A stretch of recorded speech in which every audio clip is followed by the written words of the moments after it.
सरकार द्वारा औद्योगिक क्षेत्र के लिए 4 पीढ़ी से खेती कर रहे आदिवासी किसानों की 500 एकड़ जमीन अधिग्रहण करने के विरोध में दगड़खेड़ी के आदिवासी किसानों का धरना प्रदर्शन जारी। कांग्रेस नेता पोलाल खड़ते हुए आंदोलन में शामिल। खरगोन जिले की धूलकोट विधानसभा के दगड़खेड़ी के आदिवासी किसानों के द्वारा तहसील मुख्यालय पर सरकार के द्वारा 500 एकड़ कृषि भूमि औद्योगिक क्षेत्र के लिए अधिग्रहण करने के विरोध में सोमवार से शुरू हुआ तहसील मुख्यालय पर धरना आंदोलन, जिसमें बड़ी संख्या महिलाएं भी शामिल है। बुधवार को भी जारी रहा। कांग्रेस नेता पोलाल खड़ते भी बुधवार को धरना आंदोलन में शामिल हुए। किसानों से बात कर उनकी समस्या जानी। खड़ते ने कहा कि 3-4 पीढ़ियों से खेती कर रहे किसानों के पावती पट्टे पहले से ही बने हुए हैं। अब प्रशासन द्वारा उन्हें जमीन से बेदखल क्यों किया जा रहा है? साफ तौर पर आदिवासियों के साथ धोखा किया जा रहा है। विधायक केदार डावर भोपाल में राज्यसभा निर्वाचन के चलते नहीं आ सके। उनके प्रतिनिधि के रूप में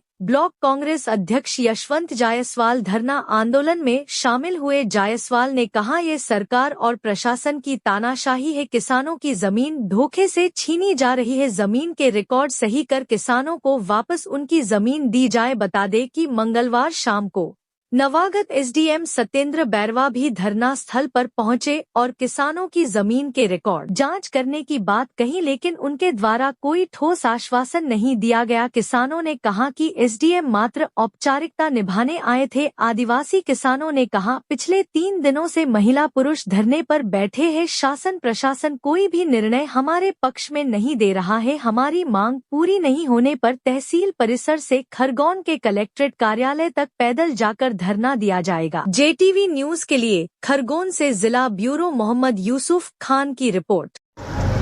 हमरा 3 पीढ़ी ही गया काई की करता ही रहा। हमारी जमीन छे, हमरा कोई सरकार सुनवाई नहीं करता। कितना किसान जमीन औद्योगिक क्षेत्र में ले रहे? 250 किसान 250 किसानों छे। कितने एकड़ छे जमीन? जमीन ते 500 एकड़। तो पावती पट्टा बनेल छे जमीन का? हाँ, कोई कहीं छे, कोई कहीं नहीं है। तो कोई का छे, कोई का नहीं बने। हाँ, सरकार से क्या मांग चाहिए? सरकार से हमारी मांग छे कि हमारी मांगे जो हम मांग करे जो हमरो पूरा करे, ये मांग छे। आज यहाँ कितना दिन हो गया धरना पर? यहाँ 3 दिन है जो। 3 दिन है? हाँ। क्या नाम तुम्हारा? रंजना भाई। इनके पास में दस्तावेज है जिसको रेवेन्यू डिपार्टमेंट में ही नहीं जारी किया है। इसमें बैंक से लोन मिले हैं, लेन देन हुए हैं, खाद मिला है और भी जो भी चीज़ें होना चाहिए वो सारी चीज़ें हुई हैं। लेकिन अब जब ये B1 खसरा निकालने जाते हैं तो वहाँ रिकॉर्ड नहीं दिखाया जाता है और इसके आधार पे सरकार ने जो दगड़खेड़ी है उस ज़मीन को सरकारी डिक्लेयर कर दिया है और उस पर किसी योजना के तहत किसी उद्योग को लगाने के लिए अलाट करने की बात चल रही है। तो हमारा ये कहना है कि जो रिकॉर्ड जारी किए क्या वो गलत है? वो किसने जारी किए? सरकार ने जारी किए या किसी और ने जारी किए? कोई प्राइवेट कंपनी ने जारी कर दिए क्या? और यदि ऐसा है तो उन लोगों की खोजबीन होना चाहिए। ये आखिर ये अपराध किसने किया, उसकी सज़ा इतने सारे लोग कैसे भुगत रहे हैं? आज उनको खाद नहीं मिल रहा है, आज उनको बैंक में जाओ तो लोन नहीं मिल रहा है और इनको ये चिंता सता रही है कि हमको कब उजाड़ दिया जाएगा। कोई भी कार्रवाई होती है दस्तावेज़ के आधार पे होती है और इन लोगों के पास में दस्तावेज़ नहीं है। तो ये गंभीर मामला है और सोशल मीडिया के माध्यम से हमने देखा, हमारे साथियों से हमने बातचीत की कि ये गंभीर मामला, इसलिए हम यहाँ आज आए हैं और इस गंभीरता। दूसरा, कल सरकार के प्रतिनिधि आए, हम तहसील कार्यालय के सामने हमारे लोग बैठे हुए हैं। तो सरकार का कोई भी अधिकारी या कोई भी ऑफिस हमारे लिए सर्वोच्च ऑफिस है, चाहे वो तहसीलदार साहब बात करें चाहे एसडीएम साहब बात करें। लेकिन कल जिस तरह से ये एसडीएम साहब बात कर रहे थे वो एटीट्यूड से बात कर रहे थे, वो बिल्कुल भी ठीक नहीं लगा।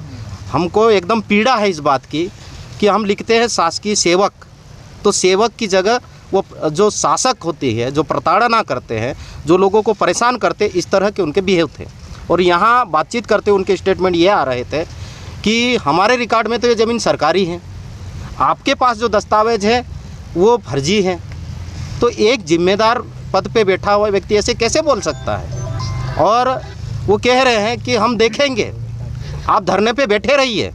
मतलब बारिश का समय आ रहा है, हमको खेती तैयार करना है, हमको फसल बोना है, उसको छोड़ के हम धरने पे बैठे रहें तो फिर आप लोग क्या, किस काम के लिए आपकी नियुक्ति हुई है? और उनको बोल रहे हैं कि आप तो ऐसा कीजिए कि आप फॉरेस्ट डिपार्टमेंट के तहत वनाधिकार मान्यता के तहत आवेदन कीजिए, हम उसको बना देंगे। हम ये कहना चाहते हैं कि आपने पढ़ाई करी, पढ़ाई करने के बाद में पीएससी की तैयारी की होगी, जो भी कॉम्पिटिटिव एग्ज़ाम की तैयारी की होगी, आज हम आपको बोल दें क्या हम आपको नौकरी से निकाल देते हैं, फिर से पढ़ाई करना, फिर से तैयारी करना और फिर से नौकरी पे लगना, ये कौन सा तरीका है? तो ये हम बहुत गंभीर मामला है, इसे हम गंभीरता से ले रहे हैं, हमारी पार्टी भी गंभीरता से ले रही है, हमारे साथ में सारे लोग हैं। आज इस गंभीर समस्या को गंभीरता से नहीं लिया जाता है तो ये आंदोलन बढ़ेगा। हम भोपाल भी बात करेंगे, हम दिल्ली भी बात करेंगे और पूरे प्रदेश में, पूरे देश में बात करेंगे कि आदिवासियों के साथ में खिलवाड़ करना बंद करो, आदिवासियों को उजाड़ना बंद करो। उन लोगों को ऐसा मत समझिए कि ये लोग फालतू हैं, कि इनको कुछ समझ नहीं आती है। हमको सबसे ज़्यादा समझ है, दुनिया में सबसे ज़्यादा यदि समझ है तो हम आदिवासियों को है। लेकिन हमारे साथ में इस तरह से अन्याय अत्याचार करोगे तो हमारे जैसे लोग बर्दाश्त नहीं करेंगे। तो हमारे साथी कह रहे थे कि हम कलेक्टर साहब से मिलने जाएंगे। हम कह रहे कि कलेक्टर साहब को यहाँ मिलने आना चाहिए।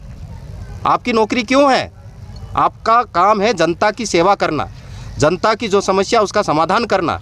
लेकिन आप ऑफिस में बैठे हैं, एसी में बैठे, कूलर में बैठे हैं, हमारी बात को सुनने के लिए तैयार नहीं है। तो ये बहुत गंभीर बात है। और ये एक व्यक्ति की बात होती तो हम समझते हैं, पूरे गांव की बात है। और इतना ही नहीं है, ये रिकॉर्डों में हेरा फेरी, ये B1 खसरा यहाँ दिखना, फिजिकली कहीं और दिखना, ये पूरे प्रदेश में इस तरह का मामला है। तो इस तरह के दुरुस्तीकरण क्यों नहीं किया जाना चाहिए? और सिंपल सी बात है, आपके पास में दस्तावेज हैं, है ना, कहाँ मिस्टेक हुई हम चेक करते हैं, उसको दुरुस्त करवाएंगे। आप कहते हो कि हमारे रिकॉर्ड में सरकारी ज़मीन है, आपको जो करना करिए। ये किस तरह का भी है वो? तो हम पूरी उनकी कल SDM साहब की भर्त्सना करते हैं और कलेक्टर महोदय से मांग करते हैं कि इस SDM के खिलाफ कार्रवाई होना चाहिए। आप जेब में हाथ डाल के खड़े हो यहाँ पर, हमारे लोग भूखे प्यासे बैठे हैं, ये बदतमीजी है। इस बदतमीजी को हम बर्दाश्त नहीं करेंगे। और उनका बात करने का एटीट्यूड, उनके चेहरे के एक्सप्रेशन, आप किसी की समस्या का समाधान नहीं करना चाहते हो। तो आगामी रणनीति में हम लोग पूरा बात करेंगे, हमारे वरिष्ठ नेताओं से भी बात करेंगे और सब लोग इस हमारे गांव दगड़खेड़ी गांव के लोगों के साथ में हैं। इनको घबराने की ज़रूरत नहीं है, इनकी लड़ाई हम लड़ेंगे, क्योंकि ये लड़ाई एक व्यक्ति की नहीं है, ये लड़ाई पूरे इलाके की है। तो इस लड़ाई को हम मिल के लड़ेंगे। हमारे ब्लॉक अध्यक्ष महोदय भी आए हैं, हमारे साथी भी लोग आए हैं, इसमें सामाजिक संगठन भी हैं। और लोकतंत्र में विपक्ष का रोल होता है कि जनता के मुद्दे को पूरे दमदारी के साथ में उठाना। आज जनता ने हमको विपक्ष की भूमिका दी है, हमारे लोग पूरी दमदारी से मुद्दे को उठा रहे हैं और हम भी दमदारी से मुद्दे को उठाएंगे। JTV न्यूज से जुड़े रहने के लिए हमारी खबरों को लाइक और शेयर करें, हमारे चैनल को सब्सक्राइब करें और अपडेट रहे हर छोटी बड़ी खबरों से।